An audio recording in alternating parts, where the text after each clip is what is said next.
Hello and welcome, Inspired Podcast community. This is your new episode. My name is Caroline, and my today's guest is John Taylor McEntire. And I'm so happy that he said yes to our interview. How are you doing today? I'm doing great, Caroline. Thank you so much for having me on your show. Oh, thank you for saying yes again. And of course, I would like to introduce you to the audience. Let's see. Your journey began in a culturally rich, faith based household where diverse experiences with Native American foster brothers, exchange students, and refugees shaped your global outlook. By 22, you had visited 19 countries and all 50 US states. After your missionary service in Japan, you embrace Japanese business practices like, and you have to help me with the pronunciation, Ringi Saido and Nemawashi, which became cornerstones of your consensus driven leadership approach. Welcome to the Inspired Podcast, John Taylor McEntire. Thank you so much again. Glad to be How here. about the pronunciation of the Japanese concepts? Yeah, so it's Ringi Saido and Nemawashi. Okay. For those who are familiar with the Japanese language, I am not, but I'm willing to learn. I'm here to learn always. Thank you again for being here with me. And my first question to you is, you've traveled the world and lived through unique cultural experiences. What's the biggest mindset shift you've gained from those diverse encounters?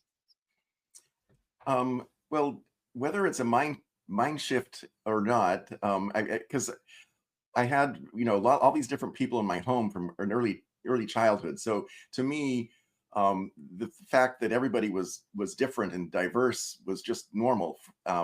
I didn't have any concept of one group being better than the other or whatever. So um, uh, being able to travel, through the 19 countries and all 50 states was really my parents doing.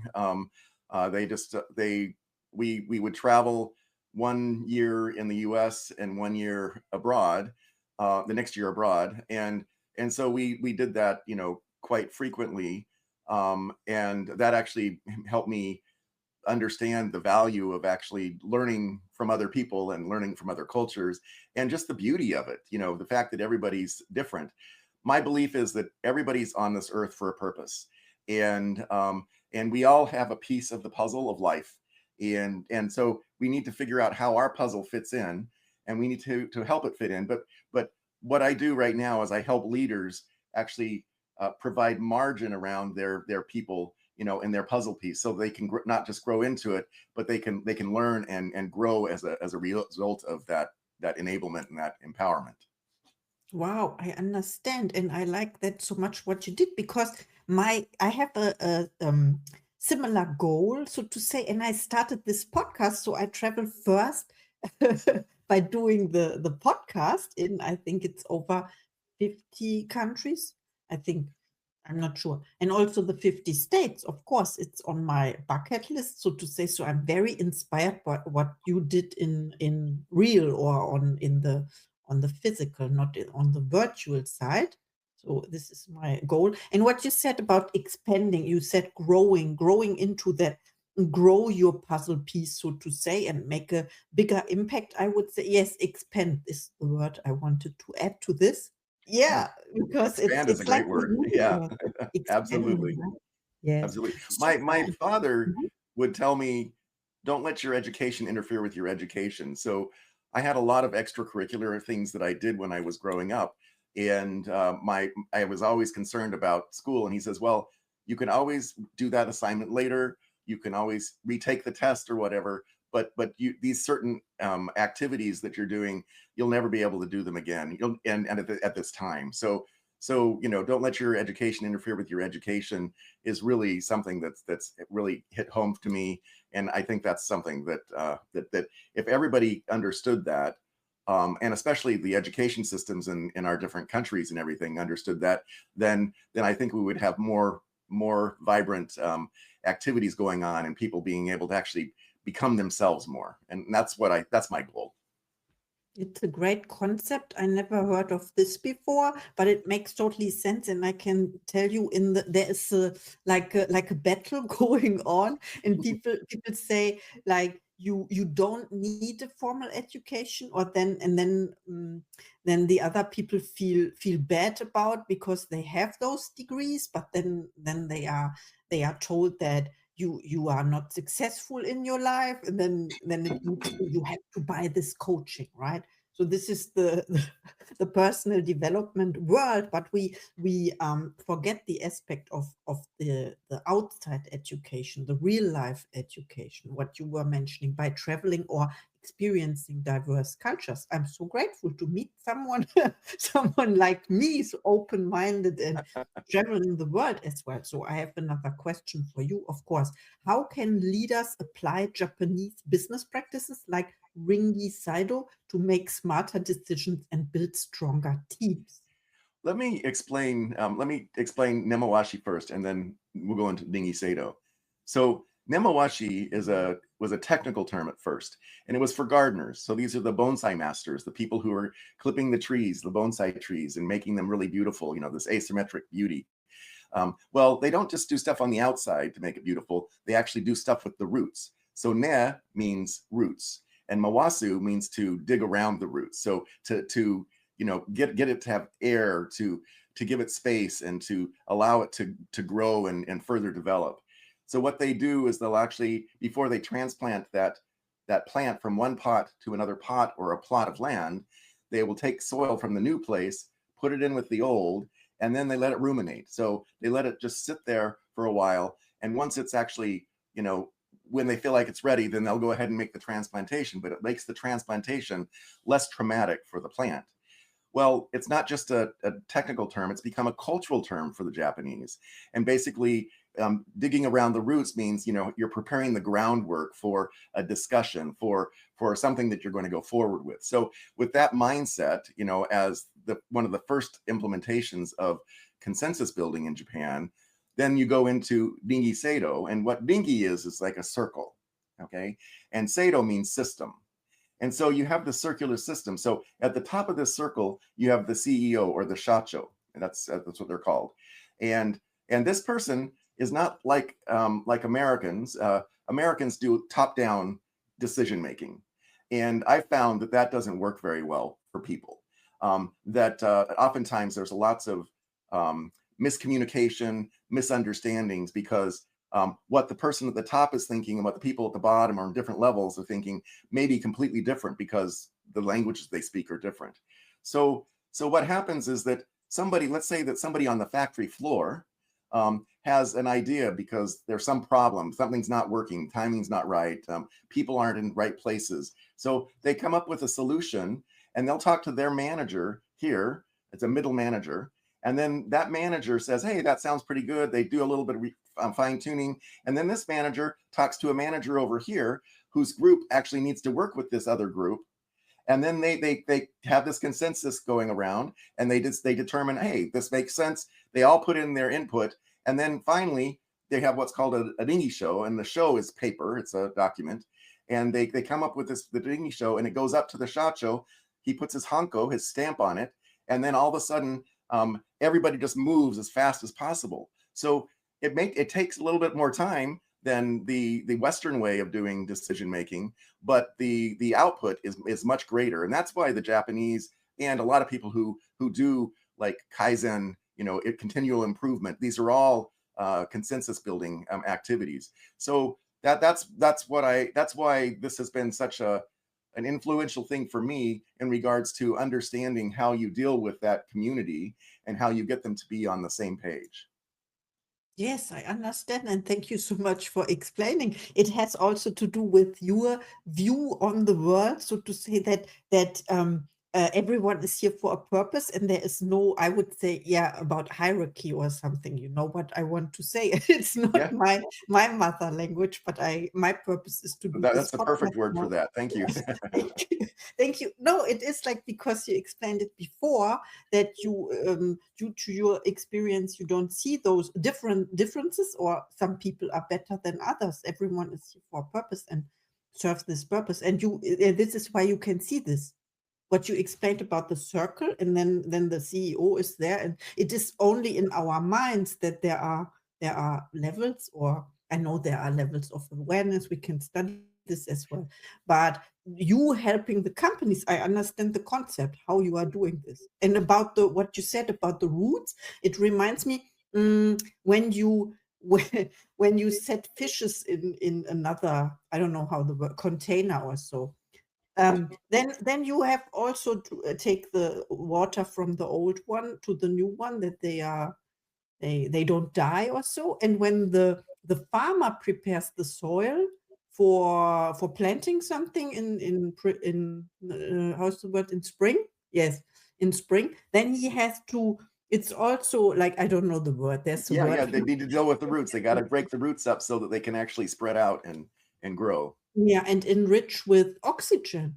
Oh, When you yes, when you do this, absolutely. you described it. I could see I could see it in my mind Well, with the bonsai, and I so love it. my wife is a gardener, and she's Japanese also, but you know, when I'm helping her in the garden, you know, I understand that when you actually have a plant and you're taking it from you know, one place where you grew it, you started it, you know, it'll, if it stays in that little container, or even if it's a bigger container and it stays there too long, it's going to be root bound. And once it's root bound, then the green of the leaves and everything is not going to happen as like it's supposed to. So being root bound is really not a good thing. And so we need to think about that as for people too. That's why the margin is so important around the puzzle piece. You know, we're giving it air, we're giving it space to grow and develop. Wow. Okay, I understand. We create the space first, because if there's no space or no oxygen, it cannot grow or expand further. So one thing, another thing about my background was about intuition. And when I was 9 years old, I had my first bout with intuition, or that I recognized as my first bout with intuition. So I was in the living room on a Sunday afternoon after we had dinner. My parents had had a friend come over. That friend had been in a musical the night before at a playhouse in town. And so we had seen that musical, and I was listening to my mother and this lady talking, and she was talking about the theater and how wonderful it was and all the exciting things about it and about the stage and the performances and everything. And it just really caught my attention. And so she then told my mother, "Oh, Nancy, there's going to be tryouts for The Sound of Music in a month, and you ought to go and try out." And my mother just said, "Oh, that's silly. I could never do that," and everything. But the lady left, and I told my parents that I'm supposed to go to that tryout because I actually felt in my heart that I was supposed to do that. So then they kind of like patted me on the head and said, "Oh, that's really cute, John, you know, but you've never sung before in front of people. You don't even talk to people. So how could you get on the stage and do anything?" But I knew in my heart that I was supposed to do this. So at dinner time, when we were going to school in the car, I would bring it up, and then it would always be this dismissal. So finally, 2 days before, I told them, "Well, if you're not going to take me, then I'm going to have to take the bus because I'm supposed to go here. And if I took the bus, it would be it's a very dangerous area of town." So they said, "Oh, well, we'll take you." So I went to this tryout, and there's hundreds of people in this tryout, and there's like this little murmurs, you know, little talking going on in the background as people are singing and everything. So my number got called. Went up to the stage, and I told the accompanist to play Edelweiss, and then I sang the song, and out came this big voice from this little 9-year-old body, and then the room just went totally silent. And I knew then that something about performance, something about music, was going to be a part of my life. And from 9 until 19, I was in 30 productions, and did some minor television stints, and then also did some dramatic recordings and some vocal recordings because I was a soloist with the boys choir in town. And so that was very interesting. It was fun performing, but I realized now, looking back, that the activity that I did in the theater was not so much to have me perform and be in front of people, although that had some advantages. It helped me out in some ways, but it was also, I learned that the theater was a mini cosmos. So you have this little world, a little city, and the mayor happens to be the director.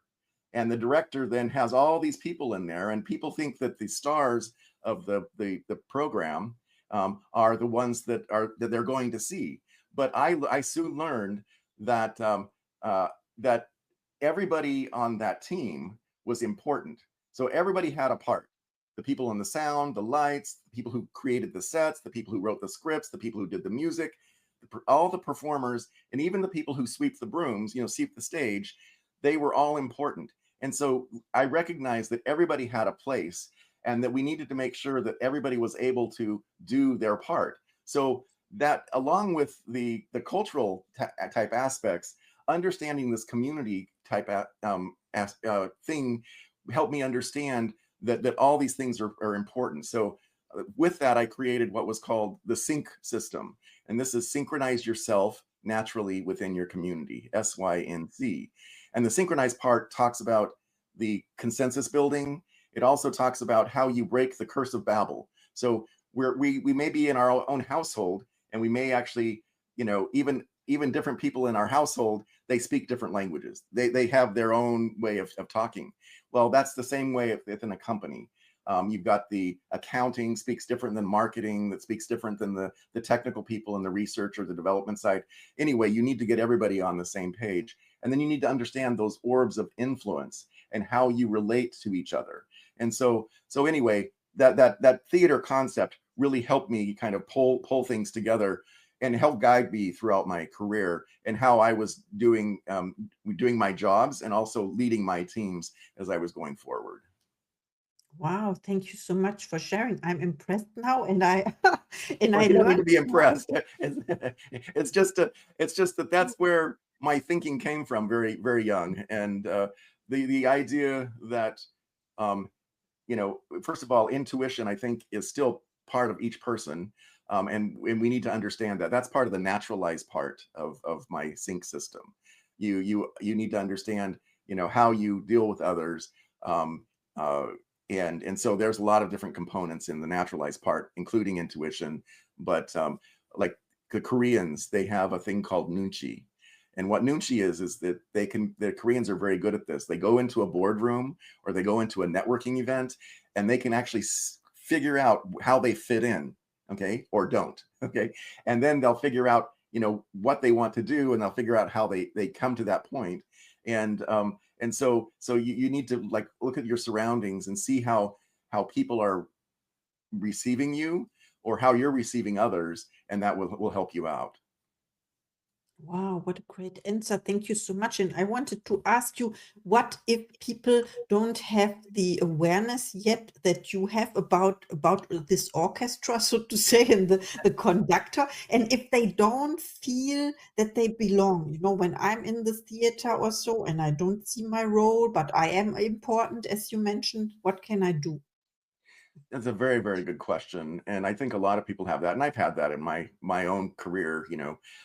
Every once in a while, you get into a situation where, how did I get here? And you wonder, well, I don't feel like I'm being accepted the way I need to be.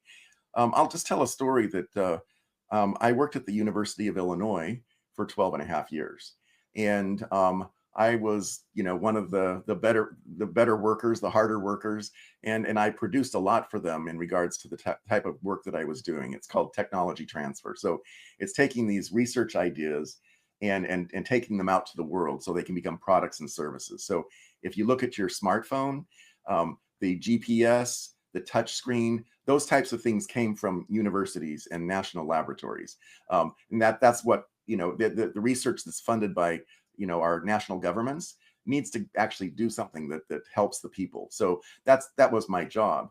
And I felt like I was doing my job very well. In fact, I helped them create the office and then also helped them recreate the office 5 years later and everything. But I was feeling a little bit down at one time when my wife was actually had depression. And so I was going into this depression state myself. And I was finding that the things were like really crazy. And so this intuition, I've always felt like, okay, when's the time to actually make a change? And I didn't feel like I was supposed to make a change yet, but I felt like I was stuck. And so in my office, there was a friend of mine, a colleague that he would say things just off the top of his head, not always thinking about what he was talking about, and sometimes it would be offensive, and so he had to actually go to a coach, a professional coach. And as I watched him go to this professional coach, and we would talk, for an hour or so each time afterwards, just to kind of get a feel for it. And this is when I learned about coaching and the value of coaching. And so I asked my boss, I said, does somebody have to be in trouble to actually be able to use a coach? And she says, no. She goes, if you'd like to use a coach, you can use a coach. We'll find one for you. And I said, well, I've already found the one I want. I want the one that Mark has. And so anyway, I was able to use this coach, and I had this coaching for a year, and it was very transformational for me. It helped me become more assertive and really understand what I was missing, and how I needed to work with all these different people. And so with that assertiveness, then I was able to, 2 years later, actually make a very big jump up in my career, going to another place. And then 5 years after that, I made a huge jump up, and I ended up in Doha, Qatar. So going back to your question, when we don't feel like we have the answers ourselves, or we feel like we're in a place where we're not comfortable, or we're not being accepted or anything, I think the most important thing we can do is try and find mentors. And that could be, somebody you look up to, somebody in the organization that you're at, that you look up to, that you feel comfortable with. Being vulnerable with them is really important. If you don't have that, then find a coach, or somebody in your personal life that you can do this with. But I have many mentors, and since that point of having that coach, I've had dozens of coaches throughout my career, and I'm still working with coaches. Even though I'm a coach, I'm still getting coached on the different aspects of how I make me meet myself, better in these different areas where my weaknesses are. I always go and try and do that. The other thing is actually reading books. And so I have two Salukis. They're like a greyhound. It is a desert greyhound that I brought back from Doha, Qatar. And so they need lots of walking. So I take them for an hour walk every day. And while I'm walking, I listen to Audible books. And so I'm able to read about 2 books a week because of this. And so I'm getting time with my dogs. I'm getting time exercising, but I'm also exercising my brain at the same time.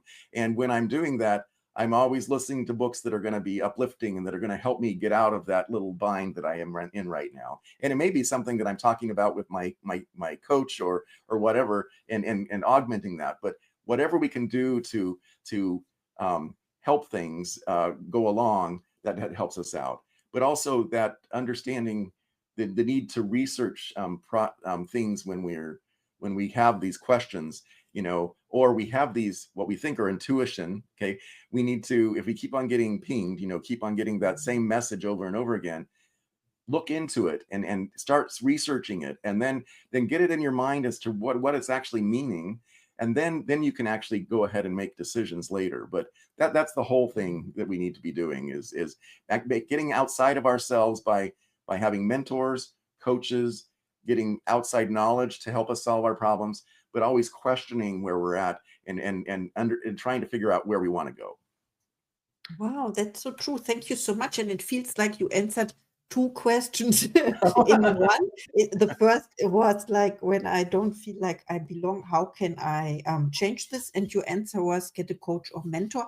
And also I always ask people about if they have coaches and mentors. You also answered that. And I want to point out, so one of my takeaways was about your work with at the university of the technology transfer. And I love that so much, because what people, and it's very important to emphasize this, what people see out there is people like Steve Jobs, he invented the smartphone, and they only see the overnight success, but they don't see the role of the universities, or I don't know how you call this, education system or research. It is Yes, research, research. right? Yep. It's just, Yep. yeah, I will find the word. I know what You what I know, you want. got it. You got it. Thank you. Yes, it is research and development. Yes, R&D, I think. Yes, of course, the words are coming.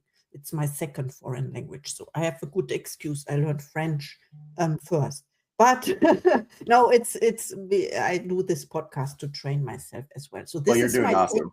You're awesome. thank you so much. Yes, it is because of you. I understand you and your message. I transfer this in my mind and I mix it with my words, and then we have the message. Of course, I have another question for you. I hope we still have a little time for that. What's the secret to turning cultural experiences into actionable leadership strategies that drive real business results? Oh, that's a big one. Well, first of all, the fact that we're having this discussion and we're from different countries and we have different languages that we speak and everything, and we're able to mesh things together, that's really important for leaders to understand that each person is bringing value to the plate. So just you brought up Steve Jobs, and Steve Jobs was great at seeing the vision for pulling all these pieces together and putting it in a way that was not only efficient and effective and easy for people to use, but it's also very beautiful. And so his job was to actually, see all those things and pull them together. But there's other people who, like you said, who created these aspects or these technologies that are inside the smartphone or whatever the device is. And each one of those people, each one of those parts is really, really important. So as leaders, we need to understand that when we're hiring somebody, we're not just hiring them to fill this little void. Okay, we're hiring somebody, and they most likely are their skills and their expertise is bigger than that space. And if we don't actually utilize that by giving them margin to grow into that, and if we don't if we don't try to get to understand, who they actually are and what makes them tick, then we're really missing a large piece of this puzzle. And it's not going to fit. It's not going to fill things very well. And so the more that we can understand that each person has a unique talent, a unique ability to bring to the table, and we let them actually do what they're supposed to do. So HR HR processes. You've got people with diplomas, people, what diploma do they have? What certifications do they have? How long were they at a job? Oh, why were they at this job so long? Or why weren't they here longer? Those things are very superficial in my mind.